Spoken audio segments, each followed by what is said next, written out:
রাজপথ, একের পর এক পাল্টাপাল্টি কর্মসূচি, ভেঙে পড়া রাজনৈতিক সংলাপের সম্ভাবনা আর আস্থাহীনতার গভীর ঘাত। আর বাংলাদেশের এমন পরিস্থিতি দেখে গত ৯ মাসের মধ্যে দিল্লির সাউথ ব্লক সবচেয়ে আনন্দের সময় কাটিয়েছে গত বৃহস্পতিবার, এমনটাই মনে করছে রাজনৈতিক সচেতন মহলে।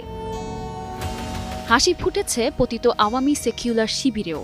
প্রধান উপদেষ্টার পদ থেকে ডক্টর মোহাম্মদ ইউনূস সরে দাঁড়াতে চান, এমন খবরে ফ্যাসিবাদ বিরোধী শক্তির মধ্যে যতটা উদ্বেগ উৎকণ্ঠা দেখা গেছে, ততোধিক উল্লাস দেখা গেছে মোদির ভারতে। আর গদি মিডিয়া উচ্ছ্বাসে মেতেছে। ২৪-এর অভূতপূর্ব গণ অভ্যুত্থানের মধ্য দিয়ে ভারতের দাদাগিরির অবসান ঘটে। আর এতে দেখা দেয় মোদির কপালে চিন্তার ভাঁজ।